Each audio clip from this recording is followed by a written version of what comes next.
En el nombre del Padre, del Hijo, del Espíritu Santo. Amén. Ven, Espíritu Santo, y llena los corazones de tus fieles, y enciende en ellos el fuego de tu amor. Envía tu Espíritu Creador, y se renovará la faz de la tierra. Estamos estudiando el Catecismo de la Iglesia Católica, su segunda parte, la celebración del misterio cristiano. Segunda sesión, los 7 sacramentos de la Iglesia. Capítulo 3, los sacramentos al servicio de la comunidad. Artículo 7, el sacramento del matrimonio. Estamos en el cuarto apartado de este artículo, donde el Catecismo dedica 5 números al estudio del tema que tiene como título los efectos del sacramento del matrimonio. Estamos, queridos amigos, en el último de los 7 sacramentos de la Iglesia, así como lo hemos explicado y como la Iglesia nos enseña tradicionalmente. En el orden de los sacramentos, los hemos dividido en 3 partes: los sacramentos de iniciación cristiana, los sacramentos de curación y los sacramentos al servicio de la comunidad. En esos sacramentos al servicio de la comunidad se encuentran 2, el orden sacerdotal y el matrimonio. Dentro de los efectos del sacramento del matrimonio, entramos en este momento donde uno de los efectos es la gracia de este sacramento. Es decir, un efecto que nos da el sacramento del matrimonio es la gracia de Cristo. De hecho, queridos amigos, en otras catequesis hemos tenido la oportunidad de explicar que la gracia no tenemos que entenderla tanto como algo que Dios nos da. Muchas veces le pedimos a Dios la gracia, por ejemplo, cuando estamos en una celebración litúrgica, cuando estamos orando, que Dios nos dé su gracia, lo pedimos. Pero cuando hablamos de la gracia de Dios, no hay que entenderla tanto en un sentido cosificado, como que pido algo y Dios me da algo. La gracia no es tanto una cosa, un objeto. La gracia es más bien la amistad de Dios. ¿Eh? No es que pedimos que Dios nos dé algo, lo que pedimos es que Él mismo se nos dé. Es decir, que nos acompañe, que esté presente junto a nosotros, que su presencia nos fortalezca, nos ilumine, nos santifique. Por eso es bueno de vez en cuando purificar un poco estos conceptos dentro de la catequesis para ser un poco más exactos y más precisos en aquello que vamos enseñando y que vamos aprendiendo. Que nadie piense que cuando le pedimos a Dios su gracia, le estamos pidiendo como una especie de energía o cosa por el estilo, ¿no? Que a veces algunas personas suelen tener estas deformaciones en las que más que hablar en un lenguaje sobrenatural de lo que es la amistad con Dios, hablan algunas veces en unos lenguajes que están como en la mitad del camino entre eso, ese esoterismo y eso paranormal, y esa no es la gracia.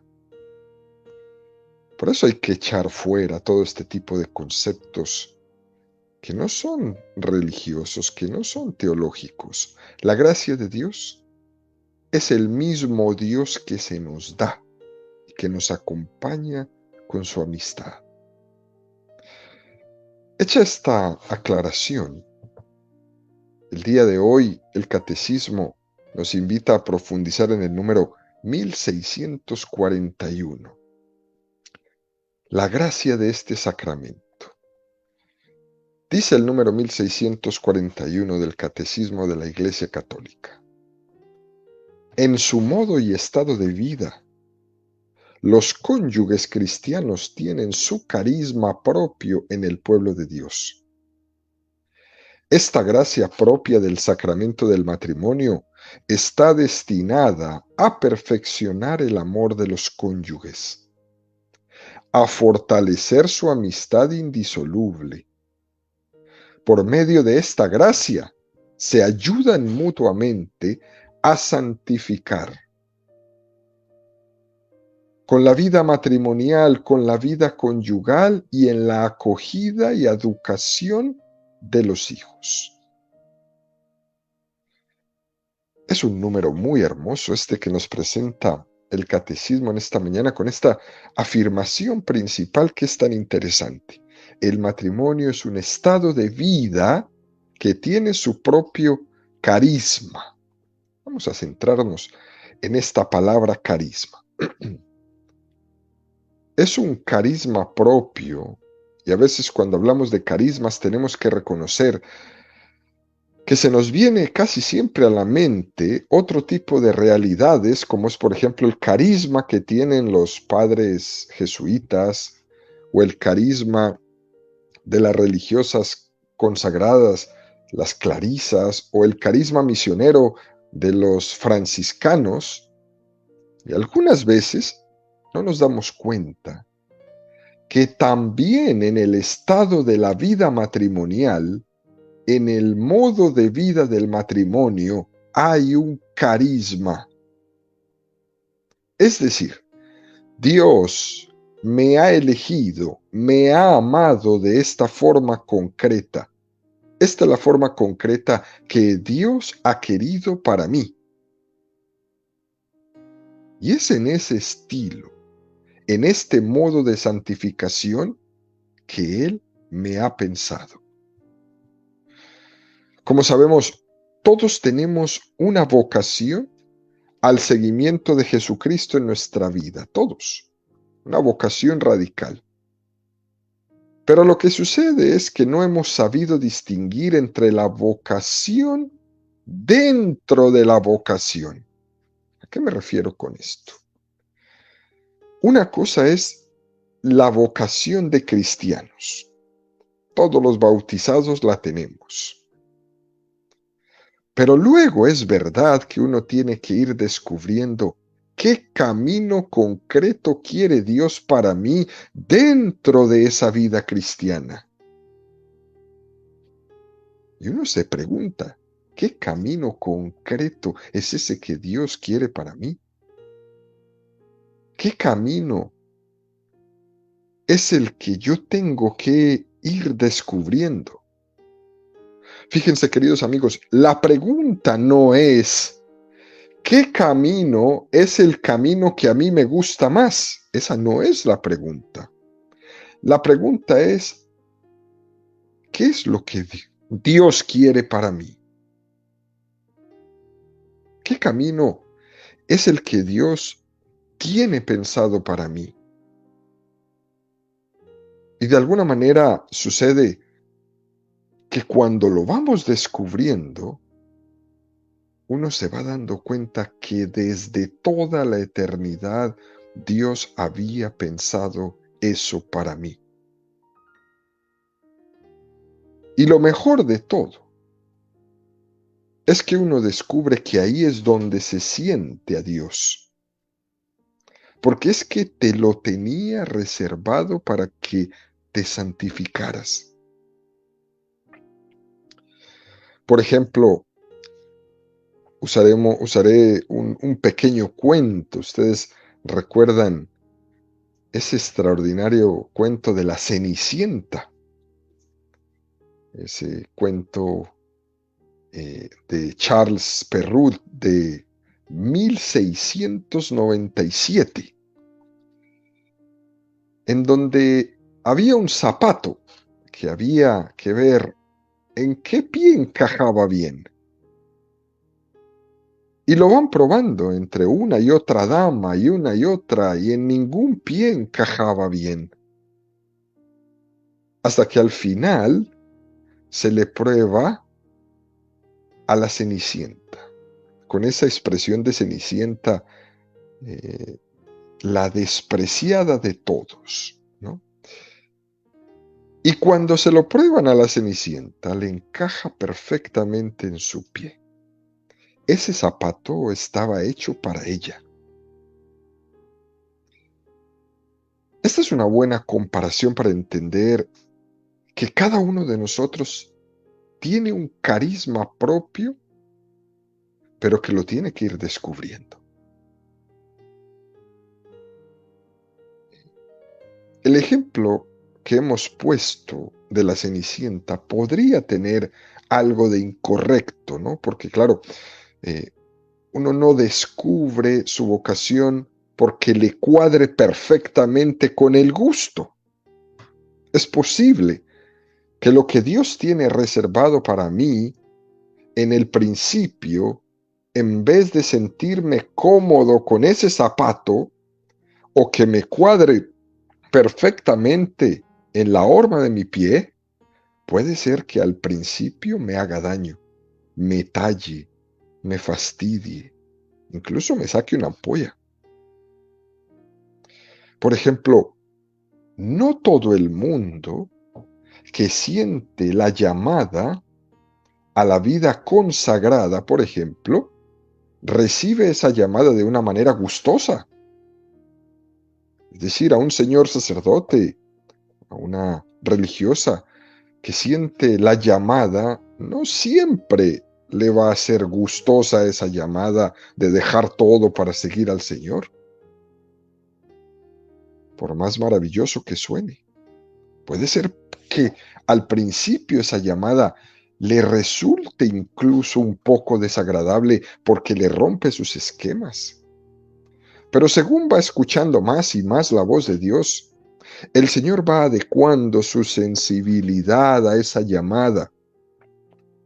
Y finalmente, ese zapato le va a cuadrar perfectamente con la horma de su pie. Es decir, hay una vocación que Dios tiene reservada para cada uno de nosotros y que tenemos que irla descubriendo dentro del mundo cristiano. Y es posible que cuando la descubramos nos resulte totalmente gustosa, que no nos cueste, que nos resulte gozosa, pero otras veces puede ser que al descubrirla tengamos primero que purificarnos porque nosotros teníamos otros planes. Y entonces hay que purificar estos apegos, estos planes que yo tenía para poder abrazar esa voluntad de Dios. Podemos poner otro ejemplo. Una persona que hubiera pensado que desde siempre le gustó casarse. Y ocurre que va pasando la vida. Van pasando los años y no encuentra a alguien con quien pueda casarse, quien pueda ser su marido, quien pueda ser su esposa. Y él busca, y él cree, y él siempre ha pensado que lo suyo es casarse. Pero van pasando los años y no encuentra persona. Y entonces se pregunta, ¿cómo va a encajar esto que yo quiero con la imposibilidad que tengo de encontrar con quién casarme? Y entonces esta persona va a tener que hacer en su vida una lectura desde la fe de ese hecho que le sucede. Y por eso aquí es muy importante entender, mirar la vocación. Porque la vocación en nuestra vida no consiste en lo que yo elijo, que me cuadre perfectamente con lo que yo entiendo, con lo que yo planeé, con lo que es mi sensibilidad, con lo que es mi gusto. La vocación es un descubrimiento, es un descubrir poco a poco, un ir discerniendo lo que Dios quiere de mí.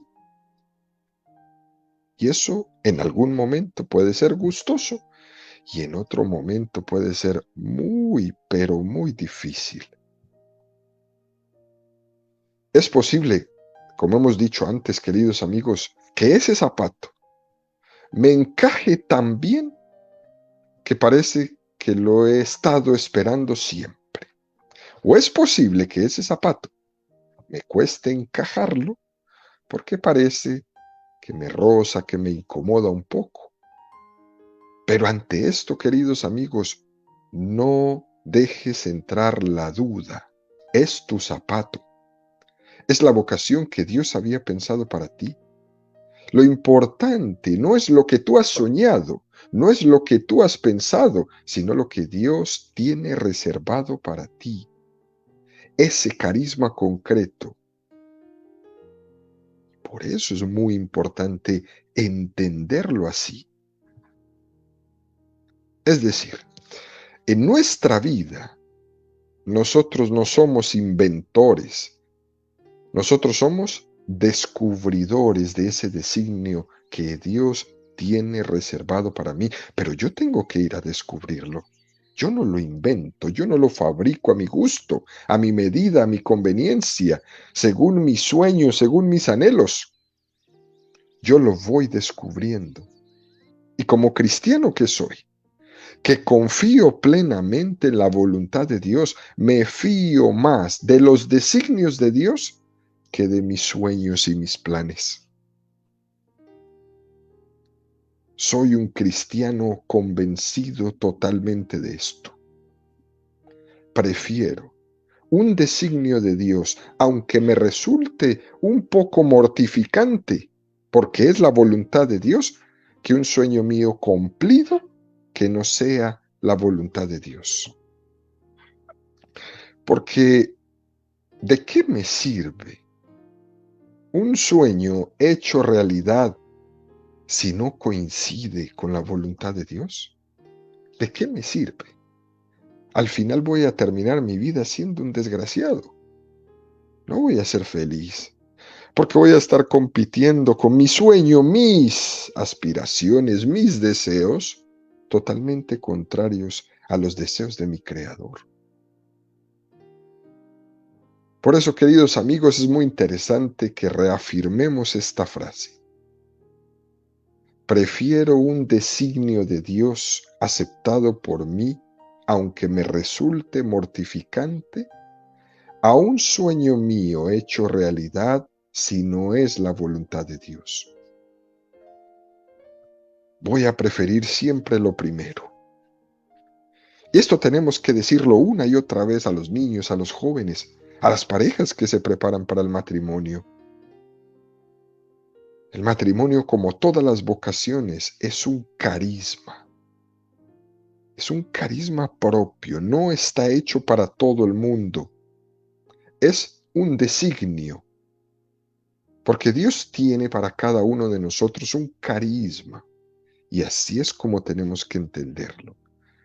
Igual la vocación sacerdotal, la vocación a la vida religiosa, no está hecha para todo el mundo, es un carisma. Incluso dentro de ese mismo carisma sacerdotal o de vida religiosa, existe dentro de ellos otro tipo de carismas donde mi carisma personal tiene que encajar con el carisma de esa comunidad.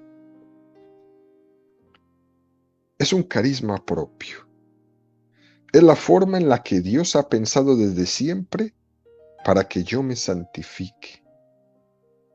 Y eso, queridos amigos, es tanto en el matrimonio como cuando Dios en su designio para alguien no le ha dado el don del matrimonio, sino que le ha dado el don de la soltería o le ha dado el don de la vida consagrada o lo que fuera.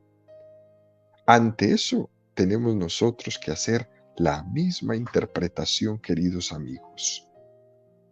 Esto es un carisma, algo apropiado y adaptado para mí.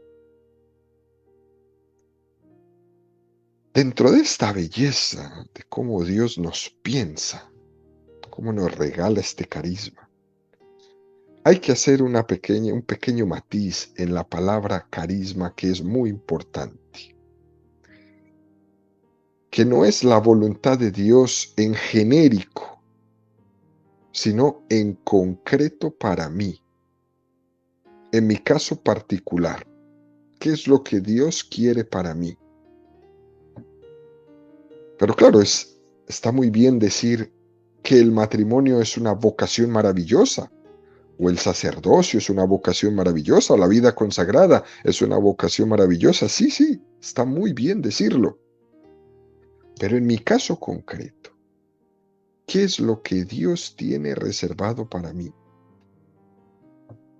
Eso es lo que es un buen matiz que ilumina y concretiza la palabra carisma.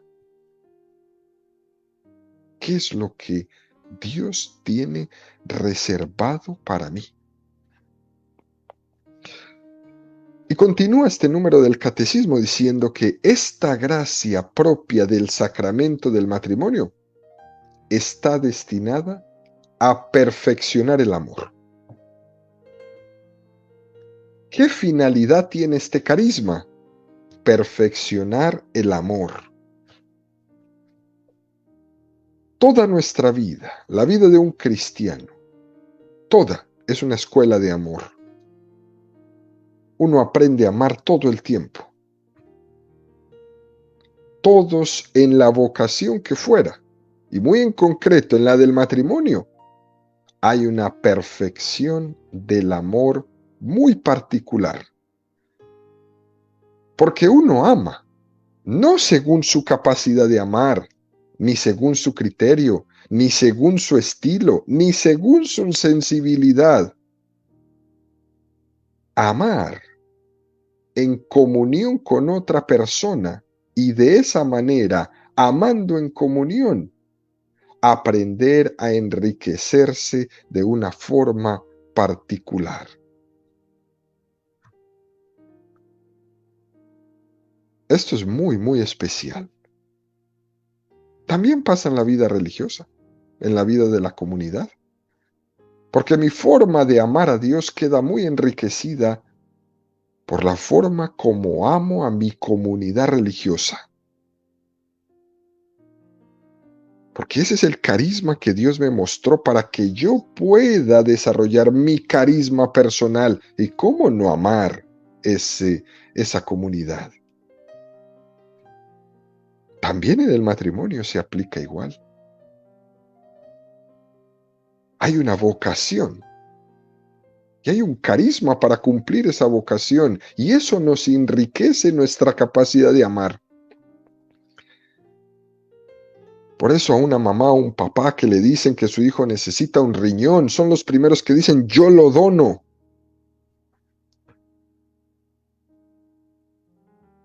Porque la capacidad de amar se potencia hasta el infinito, hasta dar la vida.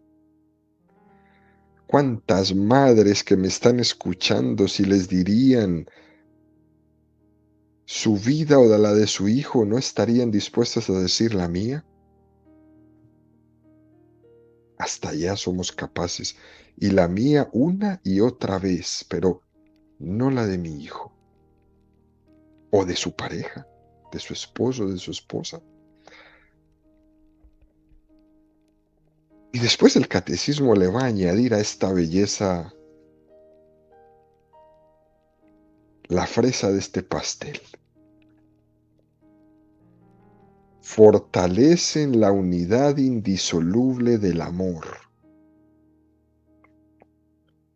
Es una gracia la del matrimonio que fortalece la unidad.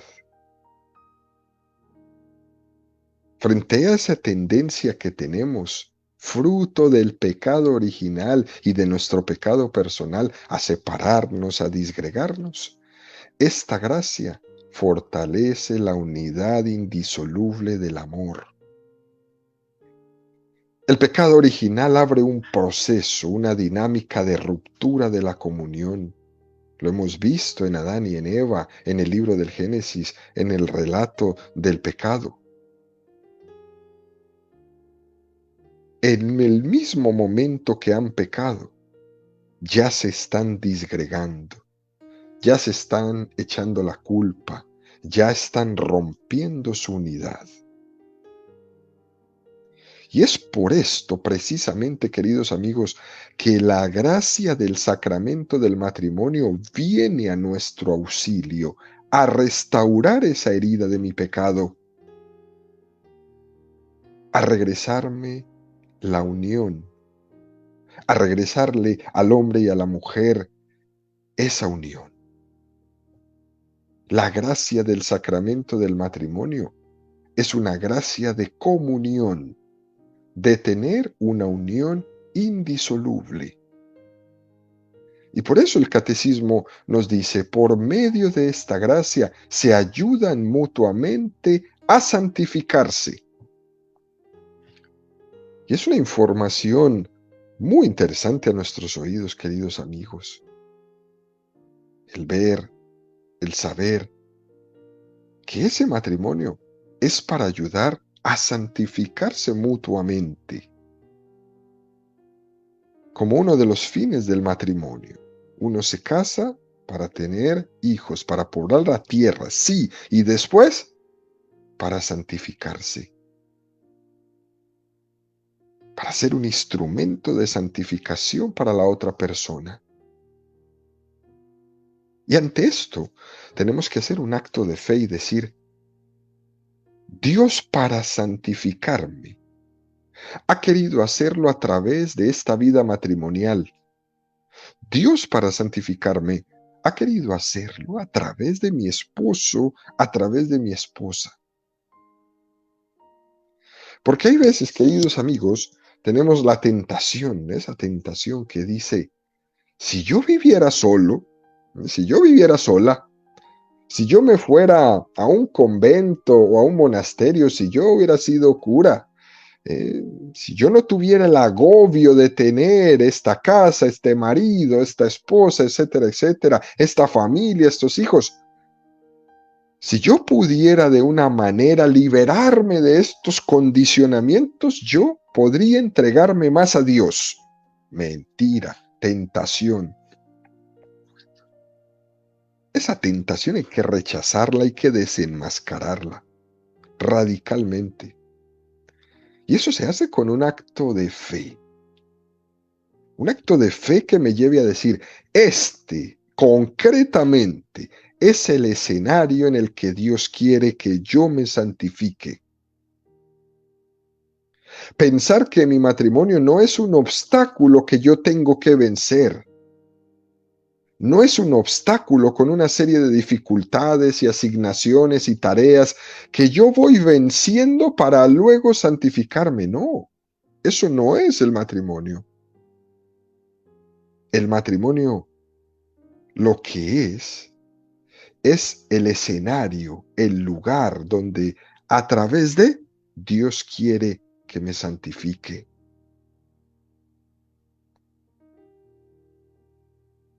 Por eso hay veces tirar la toalla, como se dice por ahí, a la primera, pues no es motivo de santificación. Salir huyendo, corriendo cobardemente, porque ya no me gustó. Eso no es motivo de santificación. Y no solo pasa en el matrimonio, también, por ejemplo, en la vida de un señor sacerdote, de un cura párroco. Él se puede preguntar, ¿cuál es la forma que Dios quiere que yo, el sacerdote, me santifique? Entregándose a su parroquia, querido Padre. A esa parroquia concreta. Ahí donde Dios le ha puesto. Identificándose y entregándose a sus fieles, a su comunidad. No sueñe con otro escenario. No sueñe con ser famoso en la tele y con ir de aquí para allá y que lo llevan y que lo traigan. No, en su situación concreta, cásese con su parroquia. Ahí Dios le ha puesto para que se santifique. No caiga en la tentación de estar pensando en otro escenario para santificarse. Ahí donde está y lo va a lograr hacer. ¿Saben? Esto le pasaba a San Ignacio de Loyola. San Ignacio de Loyola decía que cuando él iba a hacer oración, sentía que en ese momento le daban ganas de ir a estudiar. La tentación era, no reces, ve y estudia, porque es muy importante estudiar. Y entonces él se dejaba llevar de la tentación y se iba a estudiar. Y cuando empezaba a estudiar, le venía la tentación de que mejor quería ir a servir. Y entonces dejaba de estudiar y se iba a la calle a servir. Y cuando estaba en la calle sirviendo, le venía la tentación de que por qué no iba a rezar. Y así toda su vida. Tentación tras tentación. Hasta que se dio cuenta que era la tentación la que lo estaba descentrando de lo que tenía que vivir en cada momento. Fue muy difícil para él entender que cuando había que rezar era rezar, cuando había que estudiar era estudiar, cuando había que servir era servir, cuando había que jugar era jugar. Y mientras estoy rezando no tengo ganas de lo otro. Y cuando estoy estudiando no tengo ganas de lo otro. Y así pudo ir poco a poco conquistándose y venciendo esa tentación. Así también nosotros debemos entender como una tentación el pensar que en mi vida cristiana, para que yo pudiera entregarme seriamente a una vida de santidad, necesitaría otro estado de vida, otra situación, otro marido, otra esposa o no sé qué. Todo eso es tentación. Por eso el catecismo nos lo dice, el sacramento del matrimonio da la ayuda para santificarse mutuamente. Yo soy instrumento para santificar a mi marido, para santificar a mi esposa. A través de las virtudes de mi marido o de mi esposa me santifico e incluso a través de sus tremendos defectos. Las dos cosas son oportunidad de Dios para aprovecharlas en todo. Se aprovecha muchísimo las virtudes y se aprovechan también los defectos del otro como instrumento de santificación. Lastimosamente, vivimos en una sociedad donde tenemos la tendencia siempre a mirar solo los defectos, pocas veces las virtudes, pero aún así, esos defectos también me ayudan a santificarme. Por eso el mismo Evangelio nos lo dice. Cuando nos habla de ser luz los unos para los otros. Cuando exponemos nuestras virtudes como ejemplo, como testimonio. Pero también el Evangelio nos dice sufrir con paciencia los defectos del prójimo. Es decir, que las dos cosas son importantes, que todo en nuestra vida de santidad es una tremenda oportunidad para lograrlo. Los buenos testimonios, ser luz, la corrección mutua, para intentar superarnos cada vez más, para intentar entendernos los unos a los otros, y la aceptación. Fíjese bien qué palabra tan hermosa usa el Evangelio, paciente de los defectos del prójimo, que muchas veces parecen que son insuperables. Tremenda oportunidad para ver con paciencia esos defectos que me ayuden a santificar. Todo esto, queridos amigos, forma parte del plan de Dios para mi santificación. La gracia que recibimos para santificarnos mutuamente, tanto en la vida conyugal como en la vida de educación de los hijos, esos hijos que Dios me dé, ese es el lugar de santificación, entregándome a su acompañamiento, a su educación, y seguro que además esa entrega me preserva también de muchos otros peligros y me preserva de mi tremendo egoísmo, de querer solamente mirar hacia mí, para mí, conmigo. Esa educación de los hijos, ese compartir, me ayuda a dejar de ser tan egoísta y me da la gracia de olvidarme de mí mismo y de extraer para poderle dar a ellos lo mejor que tengo, lo mejor que hay dentro de mí mismo. Porque eso lo traemos siempre como medio escondido para mí.